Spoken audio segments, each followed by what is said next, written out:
9 വർഷം നീണ്ടുനിന്ന ഭരണത്തിനൊടുവിൽ കഴിഞ്ഞ ജനുവരിയിലായിരുന്നു ജസ്റ്റിൻ ട്രൂഡോ കാനഡയുടെ പ്രധാനമന്ത്രി പദം രാജിവെച്ചത്.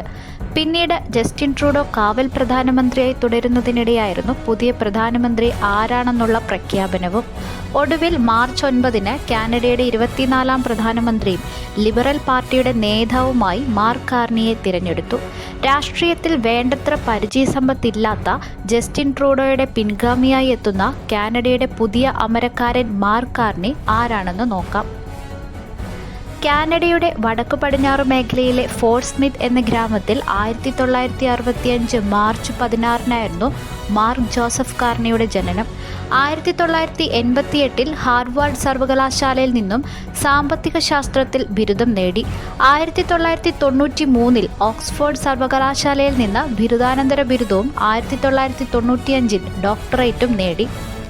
2003 ബാങ്ക് ഓഫ് കാനഡയിൽ ഡെപ്യൂട്ടി ഗവർണറായി അധികാരത്തിലെത്തി. 2004 senior associate deputy minister of ഫിനാൻസായി സേവനമനുഷ്ഠിച്ചു. 2008 മുതൽ 2013 വരെ ബാങ്ക് ഓഫ് കാനഡയുടെ ഗവർണറായും 2013 മുതൽ 2020 വരെ ബാങ്ക് ഓഫ് ഇംഗ്ലണ്ടിൻ്റെ ഗവർണറായും സേവനമനുഷ്ഠിച്ചിട്ടുണ്ട്. 2008 ആഗോള സാമ്പത്തിക മാന്ദ്യത്തിൽ പിടിച്ചു നിൽക്കാൻ കാനഡയെ സഹായിച്ചതിലൂടെ ഗോൾഡ്സ്മാൻ സാക്സിലെ മുൻ ഉദ്യോഗസ്ഥൻ കൂടിയായിരുന്ന കാർണിയുടെ പ്രശസ്തി വർദ്ധിച്ചിരുന്നു.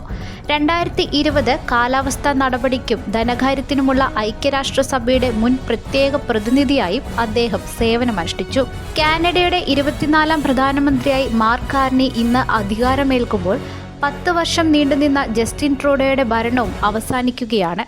ഇന്ത്യൻ സമയം രാത്രി 8:30 കാർണിയുടെ നേതൃത്വത്തിൽ ആദ്യ മന്ത്രിസഭാ യോഗം ചേരും. ജസ്റ്റിൻ ട്രൂഡോയുടെ പകരക്കാരനെ കണ്ടെത്തുന്നതിനായി 1.5 ലക്ഷത്തോളം പാർട്ടി അംഗങ്ങൾ പങ്കെടുത്ത വോട്ടെടുപ്പിൽ മുൻ ധനമന്ത്രി ക്രിസ്റ്റിയ ഫ്രീലാൻഡിനെ 86% വോട്ടിന് പരാജയപ്പെടുത്തിയാണ് കാർണി കാനഡയുടെ അമരക്കാരനായി എത്തുന്നത്. നിലവിൽ അമേരിക്കൻ പ്രസിഡന്റ് ഡൊണാൾഡ് ട്രംപിനെ നേരിടാൻ ഏറ്റവും കരുത്തനായ രാഷ്ട്രീയക്കാരനാണെന്നാണ് വിവിധ സർവേകളിൽ കാർണിയെ കാനഡക്കാർ വിശേഷിപ്പിക്കുന്നത്. കാനഡ അമേരിക്കയുടെ സംസ്ഥാനം ആകണമെന്ന വാദം ട്രംപ് ആവർത്തിക്കുമ്പോൾ ട്രംപിന്റെ നയങ്ങളുടെ ആഘാതം എല്ലാ രാജ്യങ്ങളെയും ബാധിക്കുമെന്നാണ് കാനഡയുടെ മുന്നറിയിപ്പ്. ട്രംപ് അധികാരമേറ്റതിനു ശേഷം രൂക്ഷമായ വ്യാപാര യുദ്ധമാണ് കാർണിയയ്ക്ക് മുന്നിലെ പ്രധാന വെല്ലുവിളി. ട്രംപ് കാനഡയ്ക്ക് മേൽ ഏർപ്പെടുത്തിയ താരിഫ് നിയന്ത്രണങ്ങൾ മറികടക്കുന്നതും പ്രധാനമാണ്. കുടിയേറ്റമടക്കമുള്ള വിഷയങ്ങളിൽ കാർണിയുടെ നിലപാട് ഇന്ത്യക്കും ഏറെ നിർണായകമാകും.